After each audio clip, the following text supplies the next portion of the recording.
gitu ya dok. Nah dari Bogor itu dia tidak dilakukan pemeriksaan TCM, hanya pemeriksaan ronsen. Tapi dari ronsen itu positif TBC-nya gitu ya dok. Nah sebelum saya saya tidak menyetop obatnya gitu dok. Saat dia datang kebetulan obatnya sisa 2 gitu ya. Tapi saya bilang lanjutkan, cuman saya tidak karena dia sudah pengobatan itu kurang lebih hampir sebulan ya dok, hampir sebulan ya. Jadi belum 28 hari tapi udah hampir sebulan gitu. Tapi saya tidak menyarankan periksa ronsen gitu ya dok ya, karena kan tadi kata dokter kan apple to apple ya. Tadi di awal ronsen saya tidak akan ronsen. Cuman saat dia datang itu sudah tidak memiliki gejala, tapi saat anamnesa dia sebelumnya memang memiliki gejala batuk gitu dok, sehingga kita saranin untuk melakukan TCM dok gitu, meskipun dia tidak batuk saat itu dan memang agak kesulitan gitu ya, sehingga dia sampai 2 kali dia datang pertama untuk menentukan dahak, itu dahaknya tidak bisa diperiksakan karena jumlahnya sedikit, lalu kita suruh ulang lagi, saya tetap menyarankan itu gitu ya, TCM. Ternyata setelah itu hasil yang kedua keluar, ternyata hasilnya apa dok? TBRO gitu ya. Jadi untuk kedepannya bagaimana dok gitu? Apakah setiap pasien kalau misalnya dia datang dengan kondisi sudah pernah pengobatan dan belum 1 bulan gitu, dan dia sudah dilakukan ronsen seperti tadi gitu, apakah tetap kita jalankan harus melakukan ronsen kembali atau seperti yang sudah saya jalankan itu sudah sesuai seperti itu? Terima kasih. Ada yang bisa bantu saya?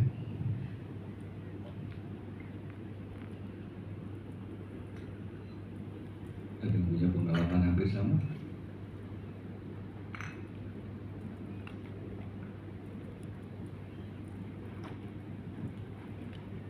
Ya?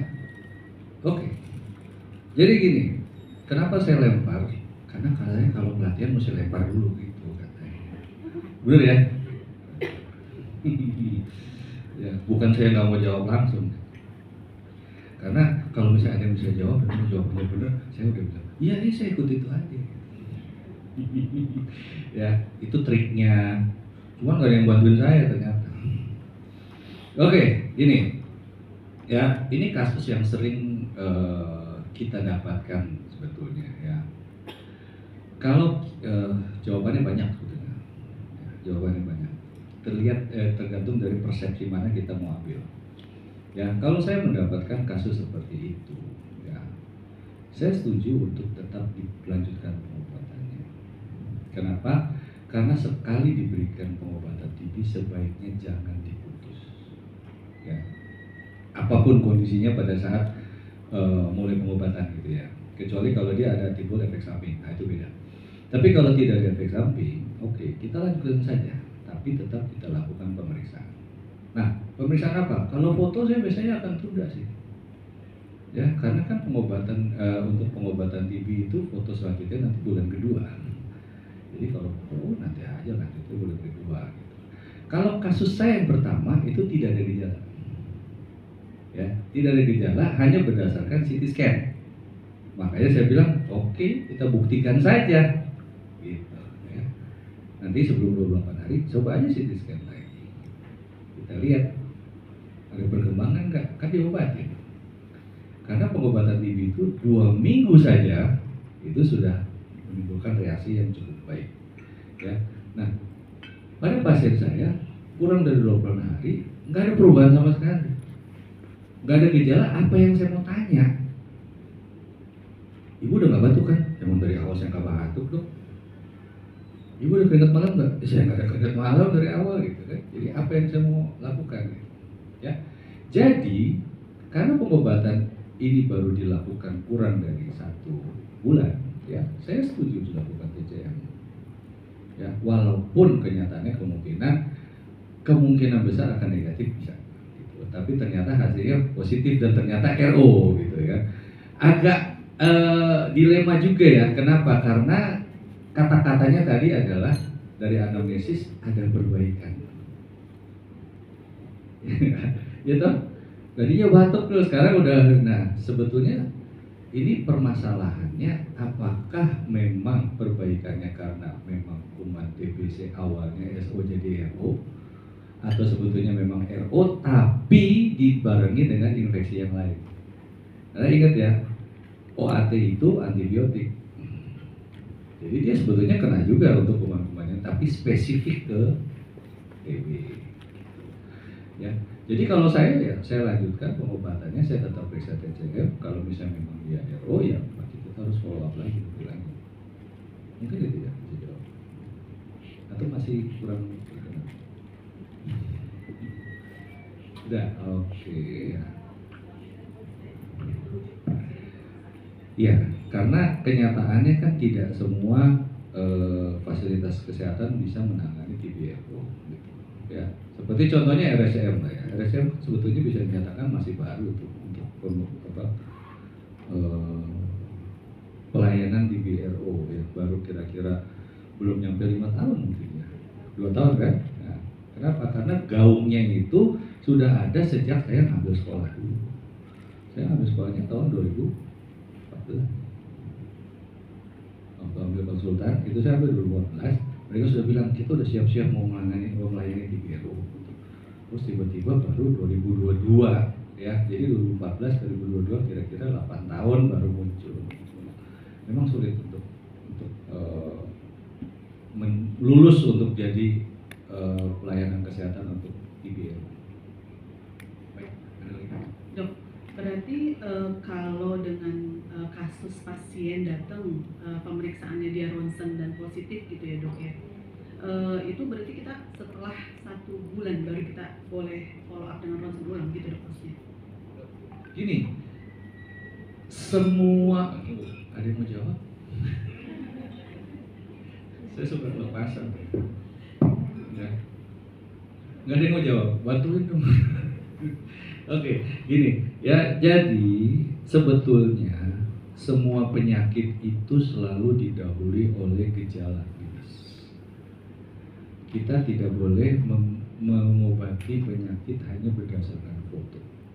Banyak pasien saya yang datang dengan foto positif TB, saya nggak obati. Tapi kita follow up, kita observasi. Ingat ya, gejala. Kalau misalnya ada gejala, kita lakukan pemeriksaan yang lebih lanjut. Tapi kalau nggak ada gejala, kemungkinan gambaran TB ya. Jadi gini, dokter radiologi itu ada teman dari radiologi nggak? Jangan direkam ya. Ya, dokter radiologi sebetulnya tidak berhak menulis diagnosis TB. Kesimpulan TB, kesimpulan apa gitu ya. Pokoknya tidak boleh karena tidak ketemu dengan pasien. Ya. Jadi yang harus dilakukan itu kesimpulannya kesan suspek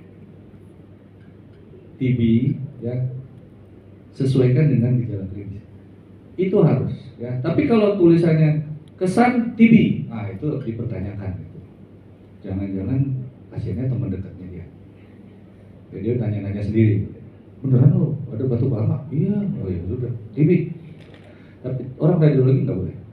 Dokter radiologi tidak boleh mendiagnosis berdasarkan foto. Ya, jadi harus ada kesan suspek. Ya, mengarah ke ini, nah itu boleh. Tapi kalau tidak bertemu pasien nggak boleh. Jadi selalu kembalikan ke gejala klinis. Tesis saya waktu SP1 itu typhoid. Ya, jadi saya bandingkan ya gejala klinis berdasarkan rumus apa gitu saya lupa. Dengan Widal, Tubek dengan Baktek kultur. Ya, yang tadi saya bilang Widal nggak bisa dipakai, itu jelas. Ya, Tubek oke lah. Tapi kultur justru yang paling dominan di sini. Oke, tapi gejala klinis sebetulnya yang bisa dipakai sebelum kita melakukan pemeriksaan itu.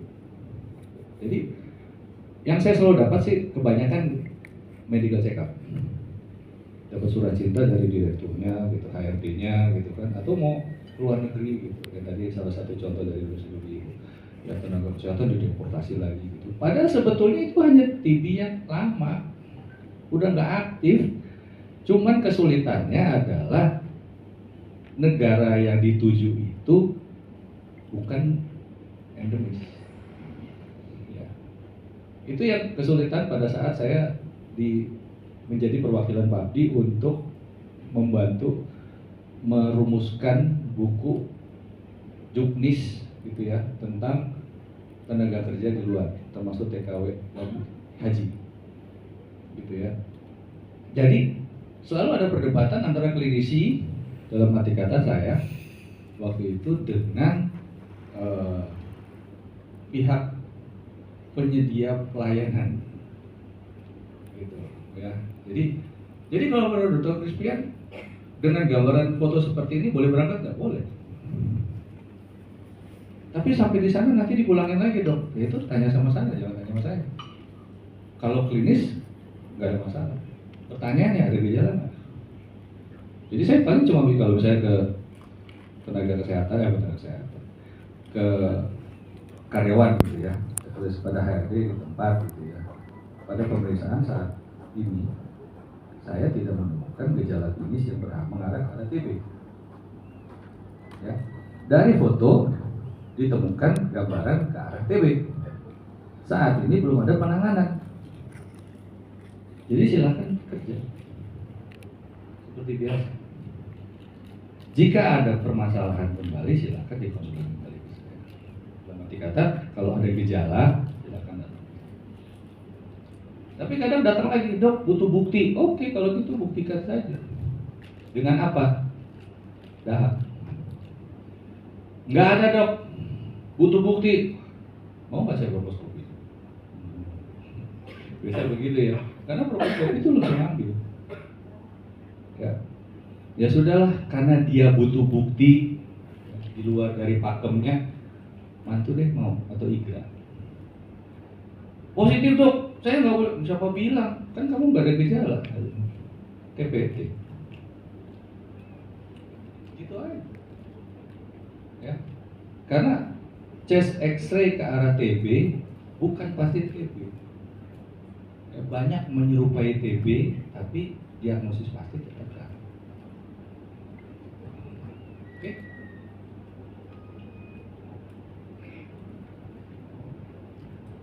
Izin Dr. Crispian. Kayak gitu. Ini karena bingung juga dengan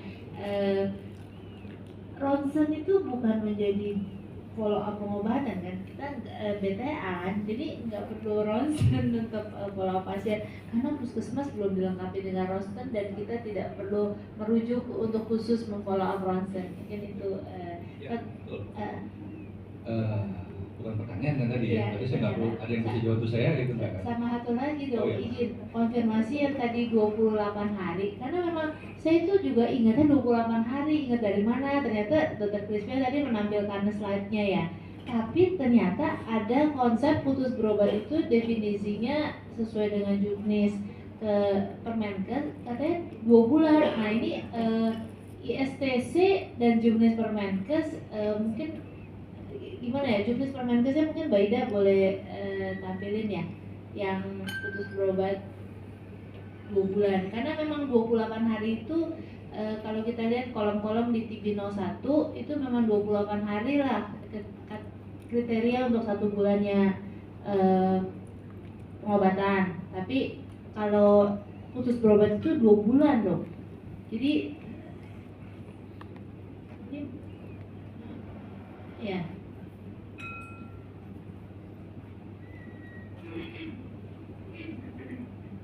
kalau pengalaman Dr. Crispian menyusun juknis kemarin ini itu yang tenaga kerja gimana sih dok?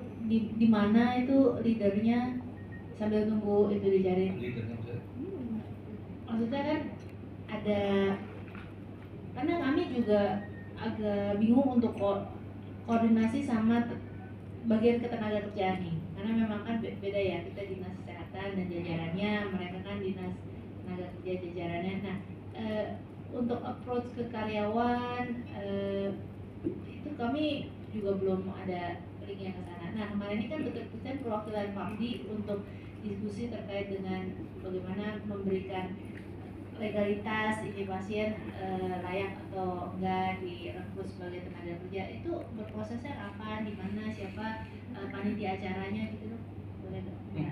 Kalau ada yang bisa bantu saya? Jadi gini, jadi gini,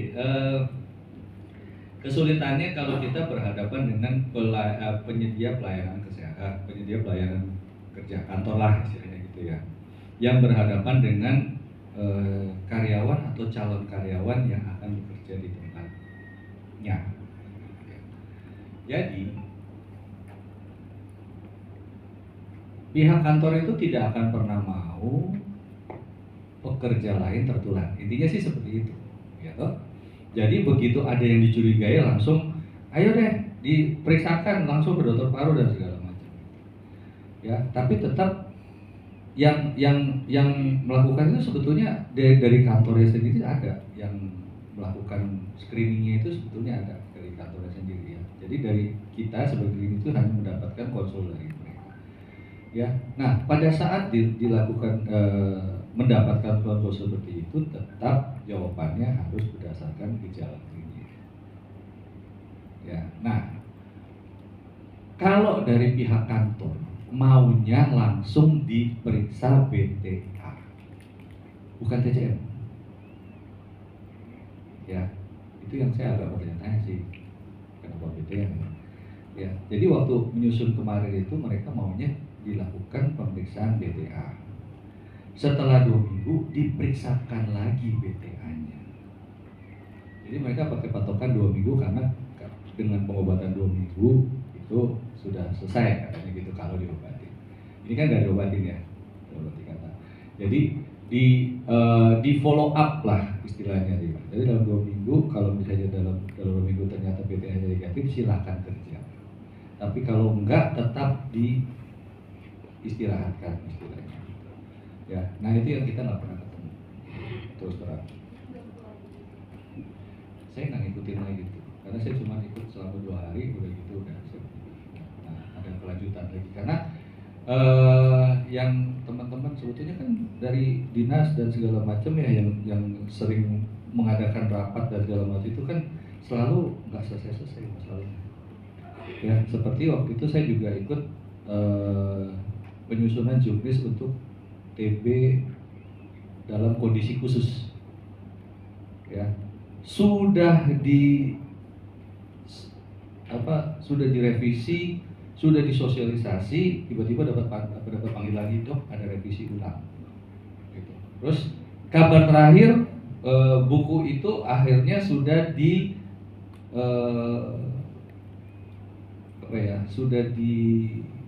bukan launching ya, sudah diperkenalkan di Surabaya waktu itu. Iya. Tapi saya nggak bisa ikut. Kenapa? Karena saya ada kuliah waktu itu, jadi saya nggak bisa ikut, diwakili oleh teman saya yang lain. Sampai sekarang belum ada perkembangan. Udah ada dong, dari sosialisasi Surabaya. Iya. Kolaborasi. Sosialisasi, tapi belum muncul ya. Karena itu udah ada sosialisasi sebelumnya. Sebelum Surabaya itu sudah ada sosialisasi, tiba-tiba dipanggil lagi untuk revisi. Gitu loh. Dan yang revisi itu beda orang lagi. Jadi yang pertama revisi itu prof siapa gitu, terus tiba-tiba ada lagi revisi dari yang suka merevisi buku-bukunya gitu. Kenapa nggak sekalian aja ya gitu. Tapi habis itu sosialisasi lagi. Jadi yang juknis yang itu menurut saya juga masih belum jelas tuh ya untuk tenaga kerja.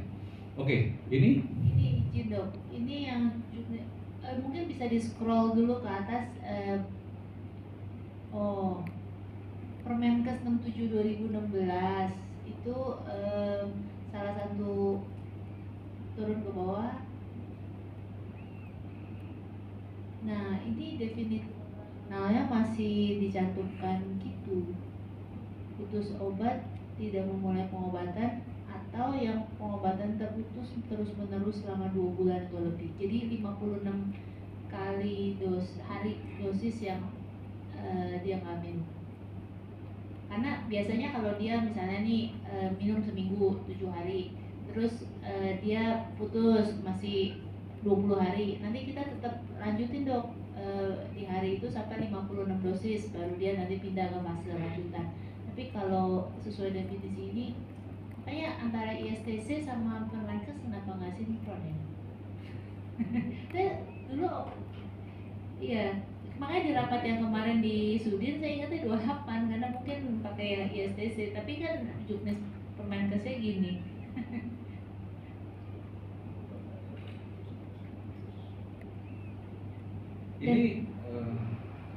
Ini kita cara bacanya bukan seperti yang dibaca oleh Dr. Silvi ya. Jadi gini, putus berobat itu dalam arti kata bukan yang tadi saya nyatakan sebagai kurang dari 28 hari. Coba kita baca satu-satu. Pasien TB yang tidak memulai pengobatannya berarti kita sudah diagnosis sebagai TB. Sudah diagnosis sebagai TB, tapi nggak mulai-mulai. Ini kita clearkan dulu. Atau yang pengobatannya terputus terus-menerus selama 2 bulan atau lebih. Jadi dalam arti kata, dia sudah berobat misalnya 3 bulan, terus dia putus obat 2 bulan. Itulah loss to follow.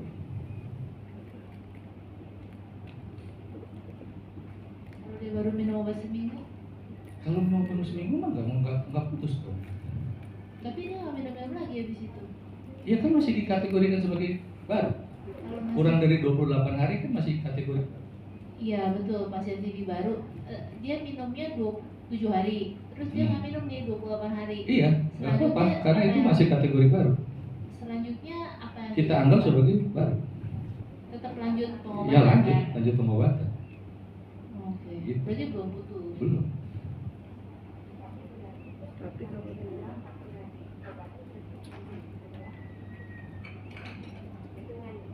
Iya, putusnya berapa lama?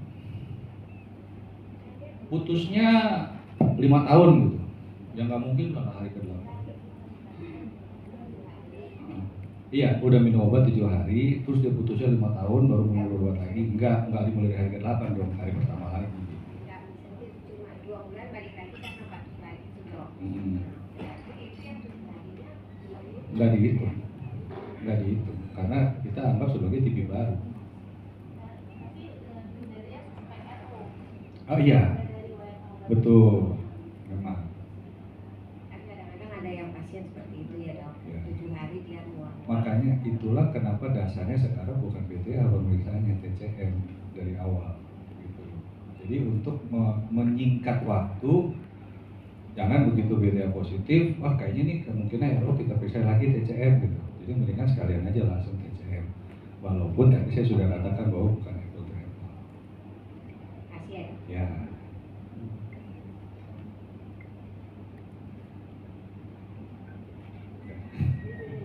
Beda. Bukan. Jadi yang dikategorikan di ISTC itu pada awal pengobatan.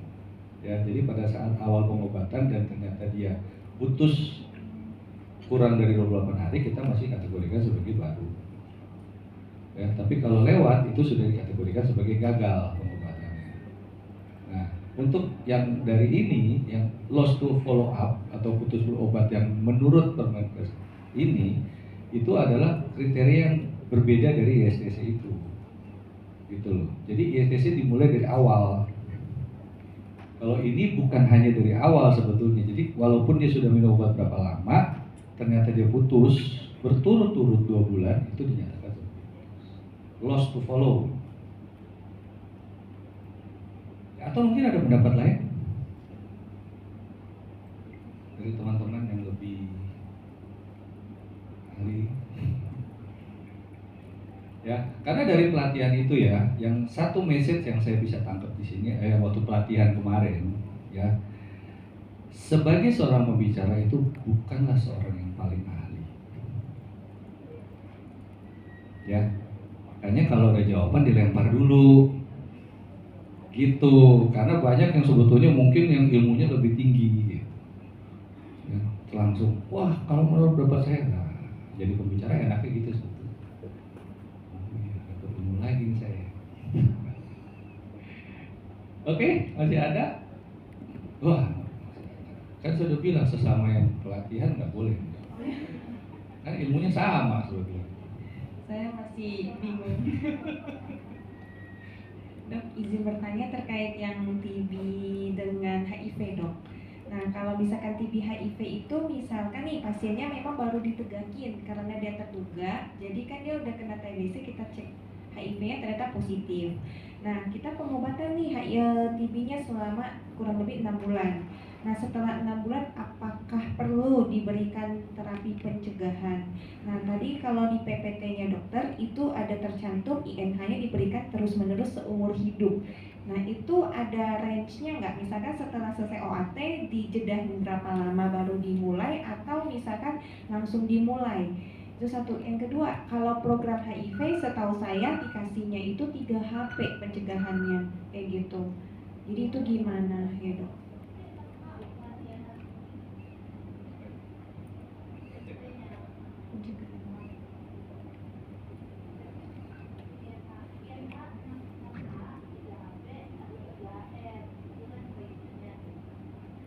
Tapi ini di PPT-nya dokter INH diberikan terus menerus seumur hidup gitu. Ada yang bisa jawab?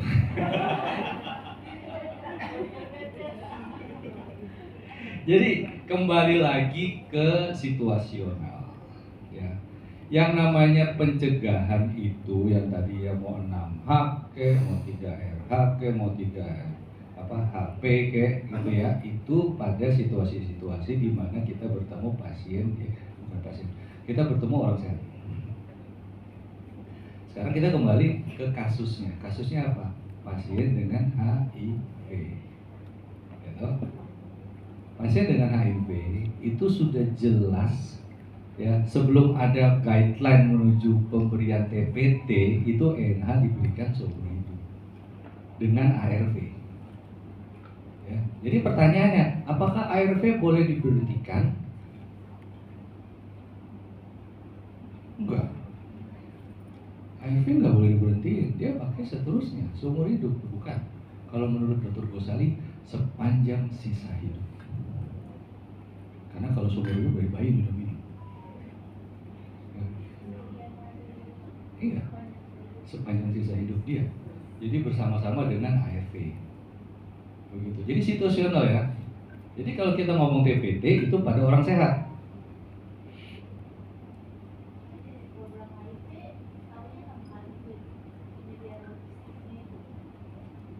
Penyediaan logistiknya kalau dia belum terkena TBC. Boleh, silakan. Ini lebih ahli. Karena kebetulan saya pegang program HIV juga. Iya, jadi kalau untuk di program HIV itu untuk pada TB HIV, ketika selesai pengobatan TB, maka pasien tersebut sudah bisa diberikan langsung TPT-nya. Nah, untuk TPT-nya itu regimennya tadi benar Dr. Zulfi bilang ada 3 HP, 6H dan 3HR. Nah, untuk jangka pemberiannya sesuai dengan terapi TPT dan nanti akan diberikan ulang setelah 5 tahun sekali, Dok. Begitu. 5 tahun sekali.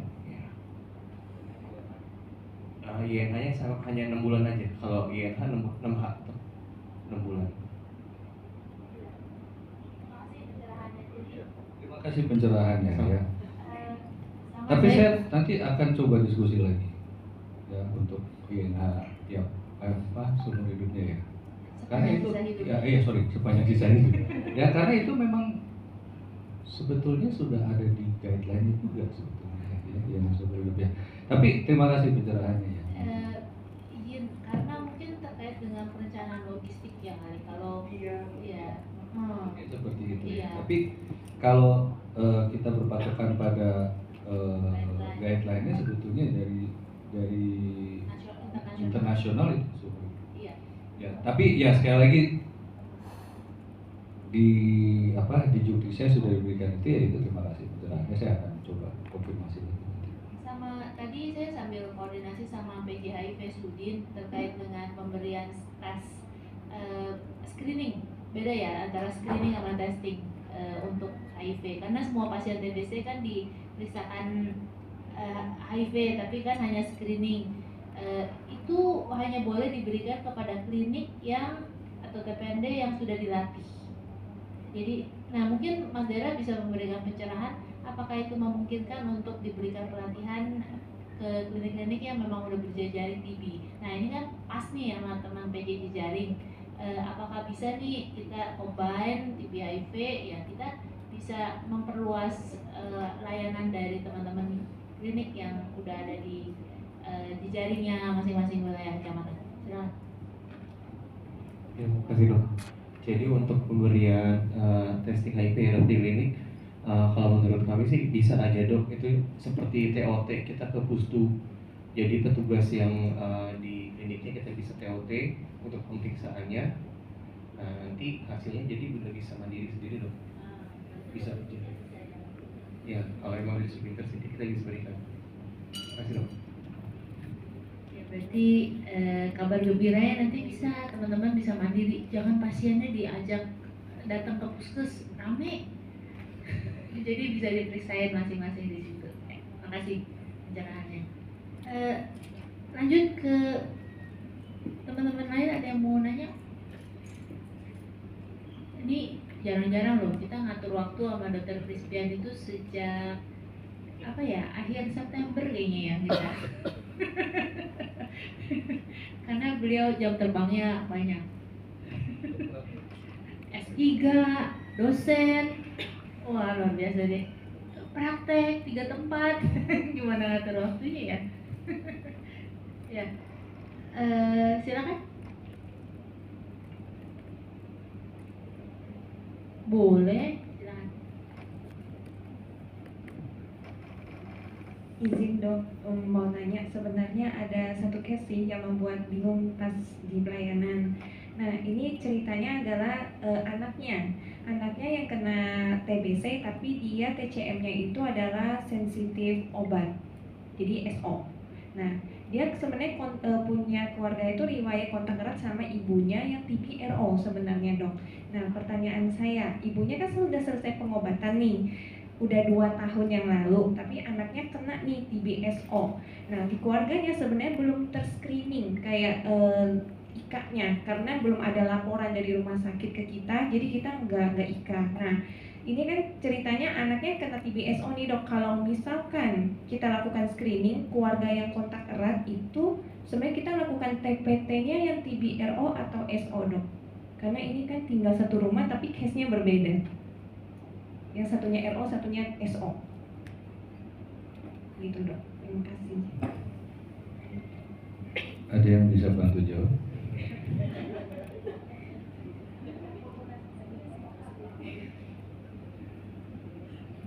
Gini, susah nih jawabannya sebetulnya. Satu TBSO, satu TBRO. Yang sebetulnya miss di sini adalah pada saat ibunya TBRO tidak dilakukan screening dari awal. Itu miss. Kenapa? TBSO aja kita screening, apalagi TBRO. Ya. Jadi sebetulnya sudah harus diberikan TPT sebelum anaknya kena TBSO. Gitu aja sebetulnya. Nah, sekarang kalau ditanya mau diberikan TPT yang mana, agak sulit sih saya jawabnya terus terang, ya, karena dilema juga sih. Mungkin ada teman-teman yang bisa jawab nanti ya, tapi saya coba jawab. Kalau misalnya saya dihadapkan dengan kasus seperti ini, ya saya tetap akan memberikan, kalau misalnya memang dia layak diberikan TPT, saya akan memberikan TPT yang TBSO dulu. Ya, kenapa? Karena amit-amit ternyata nanti dia TBRO, saya masih bisa pakai untuk pengobatan TBRO nantinya. Ya, tapi mungkin ada dari teman-teman yang bisa bantu jawab. Ya, silakan.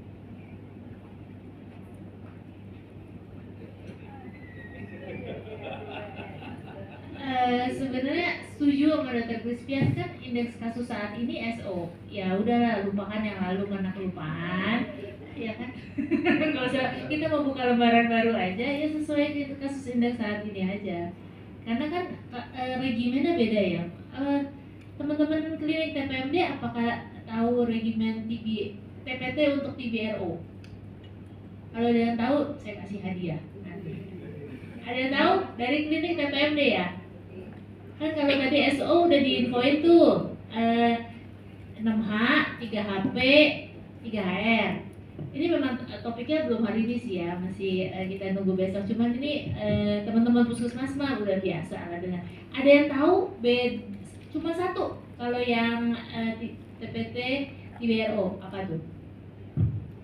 Ya berarti nggak jadi kasih hadiah. levofloxacin sama ethambutol itu kombinasinya. Nah memang itu kelupaan sebelumnya dan itu udah 2 tahun yang lalu pasiennya udah sembuh si ibu. Ya udah sekarang kita tutup lembaran lama, hadapi yang baru, kasih aja SO. Jadi reasonable yang alasan Dr. Crispian sampaikan ya itu menjadi landasan karena levofloxacin itu menjadi backbone-nya lini 2 OAT. Jadi kita eman-eman, makanya hati-hati untuk dokter-dokter praktek di klinik maupun TPMD memang nggak boleh gampang kasih golongan floxacin gitu loh. Jadi apapun ciprofloxacin termasuk quinolone semua termasuk cipro. Nah itu jangan gampang kasih golongan floxacin. Ciprofloxacin, levo, moxifloxacin, itu ampuh-ampuh sih, cuman itulah yang dipakai untuk OAT lini 2. Jadi kalau teman-teman udah terlalu mudah kasih itu, kasihan nanti pasiennya nggak ada yang mampu pakai itu dan golongan yang lebih berat lagi nanti yang pastinya jadi opsi pilihan buat pasiennya. Jadi kasihnya cefadroxil aja gitu kali Dok. Atau Amox ya, masih mempan atau Amox? Mungkin boleh share. Jadi sekarang ini kan kehebatan dari Indonesia adalah bisa membeli bebas antibiotik. Itu kehebatan untuk orang-orang Indonesia. Ya, saya nggak usah jauh-jauh lah. Kalau waktu saya ke Singapura itu nggak bisa, benar-benar nggak bisa.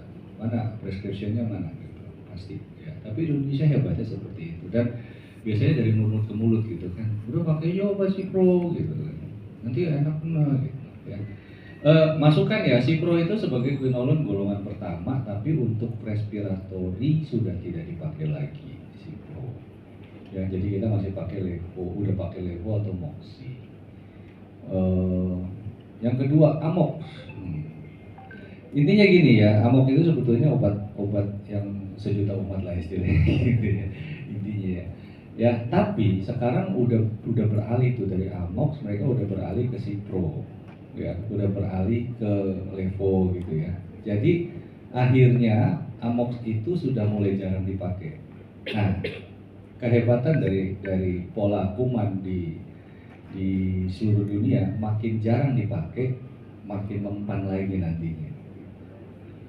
Ya, makanya ada satu waktu saya ikut seminar gitu, karena kayak sekarang ini ya, ilmu itu kan ada dua ya, ilmu berdasarkan textbook atau jurnal atau apapun yang kita baca.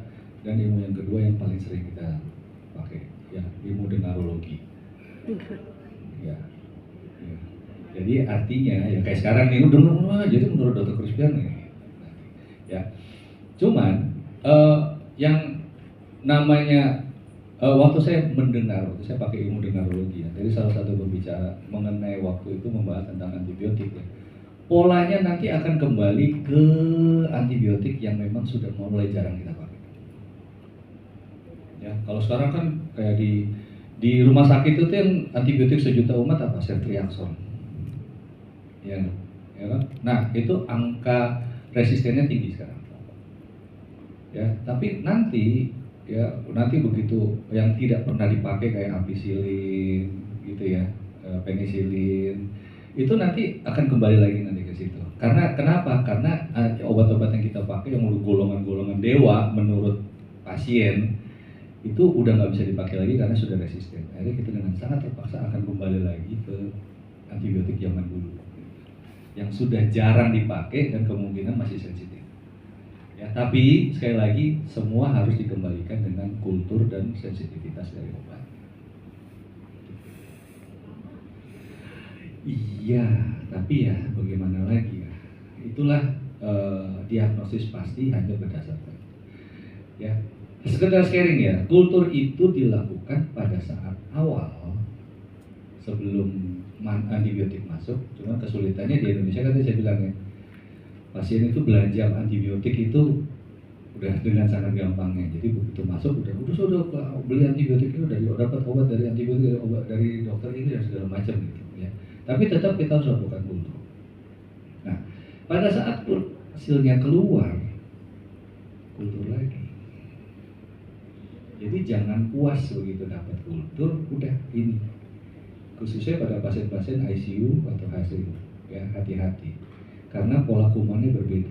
Contoh, pasien masuk dengan community acquired pneumonia, ya CAP. Berarti didapat di masyarakat, gitu ya. Begitu masuk rumah sakit, 2 hari aja kemungkinan nosokomial akan terjadi. Ya, begitu nosokomial berarti kemungkinan bukan CAP lagi, HAP. Bener ya, hospitalized acquired pneumonia. Amit-amit dia masuk ICU, masuk ventilator, kemungkinan akan jadi VAP, ventilator associated pneumonia. Kumannya beda-beda tuh. Jadi begitu kita kultur awal masuk itu kemungkinan kuman waktu community, kuman di lingkungan. Ya, jadi begitu kita dapat hasilnya jangan puas. Oh, ini kumannya udah dapat nih, hantem aja antibiotiknya sesuai dengan pola kumannya gitu. Tapi ternyata ini sudah dirawat di ICU. Kalau saya enggak, begitu dapat hasilnya saya ambil. Kultur lagi. Iya, mau nggak mau. Paling yang protes kan Kesmik. Iya enggak? Kesmik aja yang protes. Dok, kenapa kultur lagi? Lah, itu saya terangkan ini. Ya, cuman permasalahannya Kesmik. Kesmik ya. Kesmik itu ya, kalau menurut saya ya, pribadi suka kebanyakan Kesmik itu kan dokter. Oke, ya, tapi ilmu dokternya tidak mau dipakai. Ya contoh, saya pernah mendapatkan pasien yang habis kecelakaan, HB-nya turun 4. Kecelakaan, ya. Nah, saya bilang, transfusi. Make sense nggak? Transfusi ya. Berapa dok? 4. Saya nggak mau sampai 14 kan laki-laki. 10 kurang 4, 6 kantong lah. Kan 1 kantong teorinya setengah sampai 1 naik gitu ya. Jadi saya optimis 1 kantong 1. Jadi 10 kurang 4, 6 kantong. Nggak ACC dok. Cuman 2. Oke, masuk aja dulu. Begitu 2 selesai periksa HB5. Masuk lagi. Dasarnya apa dok? Ya, orang jelas perdarahan aktif masih tanya lagi ya, dasarnya apa dok? Kamu ini dokter atau bukan? Nah bilang aja dok, udah nggak masuk budgetnya udah habis, selesai. Saya udah gak bisa ngomong apa-apa gitu ya. Tapi kok jangan tanya budgetnya, dasarnya apa dok? Mesti tambahin darah. Nah ini ya, itu cuma contoh doang ya. Intermezzo. Oke, udah kali ya. Oh masih ada. Waduh, ada lagi. Oke, saya. Kapan lagi ketemu dokter?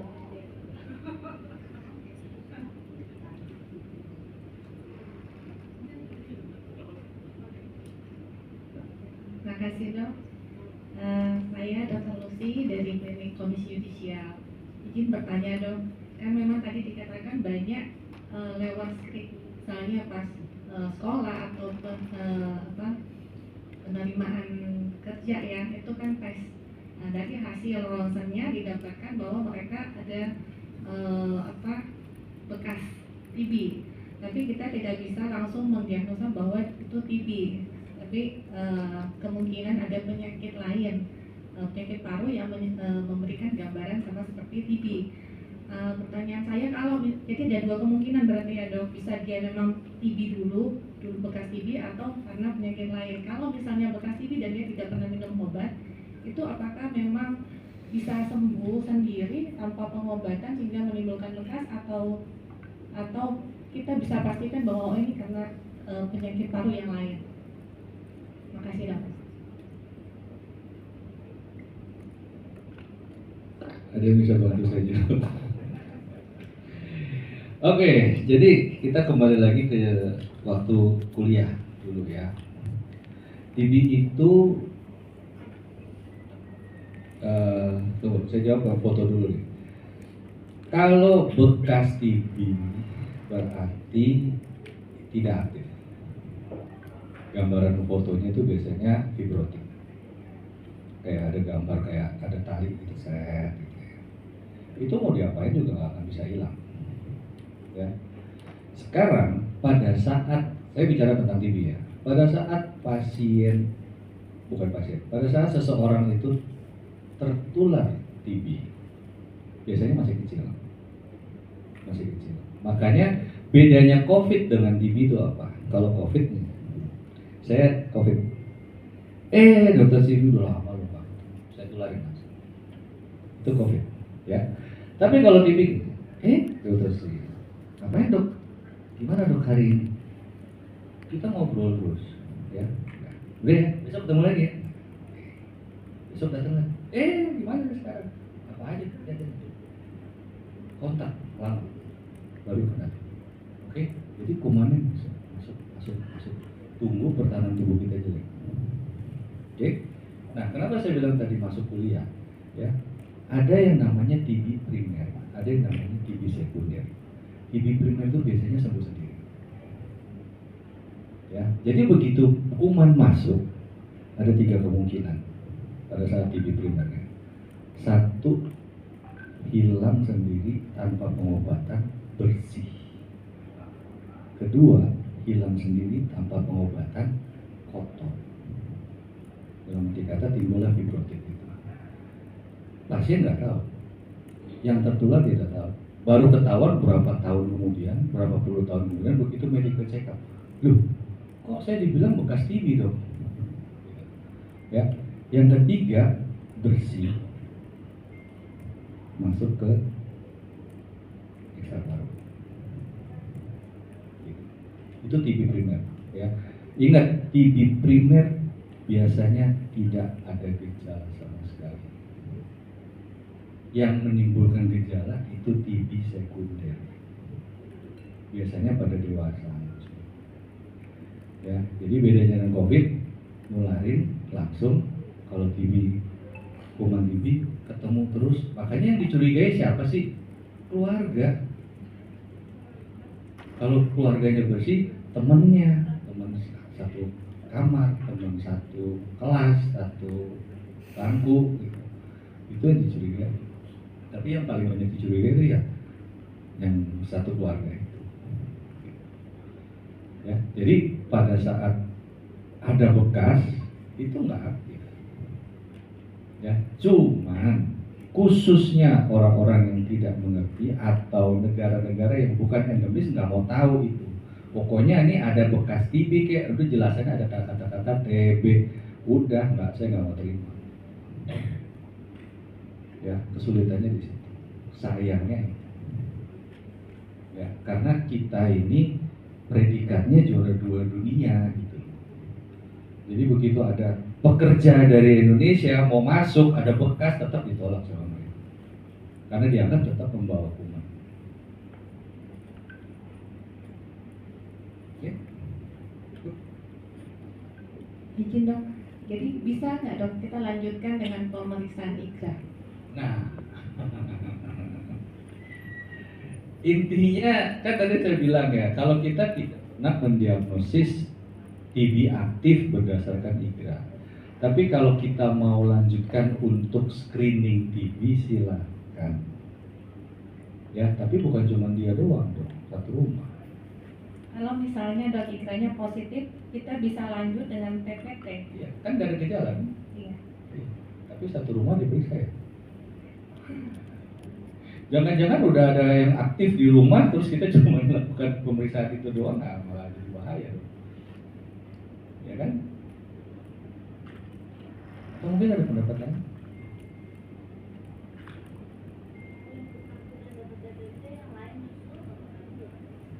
Maksudnya?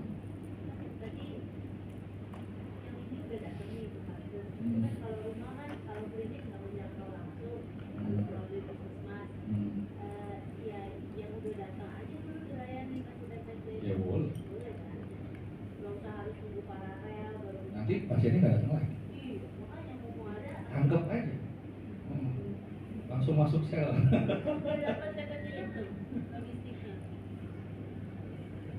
Ini kasus yang lalu pernah ada yang mau sekolah terus ada ini, tapi akhirnya sih ada jadi negosiasi dengan kliniknya akhirnya dibolehkan. Jadi ada permintaan pemeriksaan untuk sekolah ke luar negeri dan hasilnya rongsannya itu ada bekas TB. Dari luar nolak dong. Terus akhirnya negosiasi dengan tempat pemeriksaannya, akhirnya dikeluarkan bahwa ini nggak apa-apa. Jadi nggak keluar lagi hasil bekas TB itu dong. Jadi ekspertisnya. Iya. Ya, itulah Indonesia. Itulah Indonesia ya. Tapi ya luar negeri itu ada yang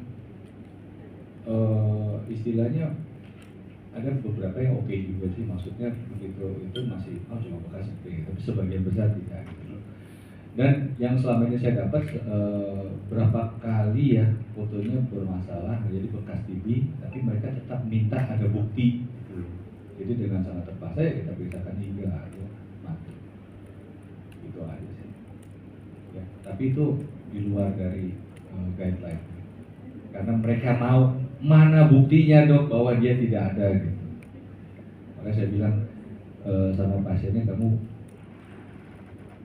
berdoa yang kuat supaya jangan positif hasilnya. Karena begitu positif repot lagi. Walaupun sebetulnya walaupun TPT ya, tapi tetap mereka pakainya ini positif nih, kan mereka tidak mau tahu.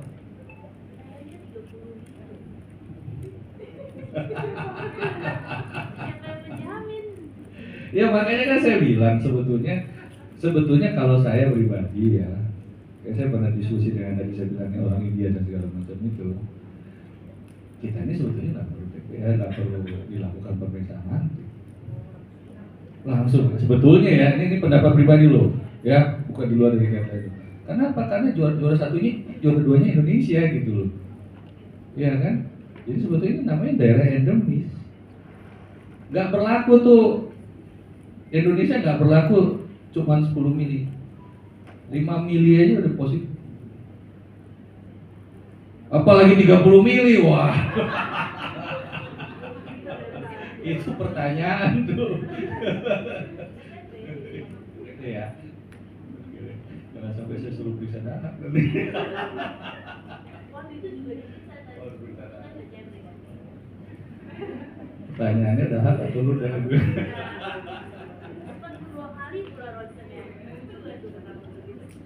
Oke. Ada lagi? Udah ya? Itu ya. Ya. Saya juga mengucapkan terima kasih atas semua masukannya, khususnya tadi yang mengenai HIV. Ya. Mungkin yang terbaru saya belum mengikuti.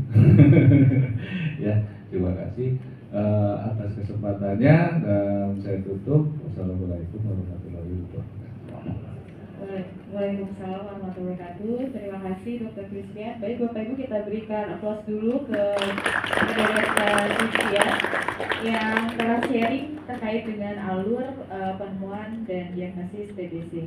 Baik Bapak Ibu, izin menginfokan. Jadi ada info, ada beberapa nama dari Jakarta Pusat yang perlu konfirmasi karena memang belum ditemukan ya di LMS-nya. Jadi yang saya sebutkan nanti namanya mungkin bisa mengkonfirmasi ke panitia nanti habis isoma. Jadi nanti mengkonfirmasi alamat email, NIK dan data diri nama lengkap ya Bapak Ibu.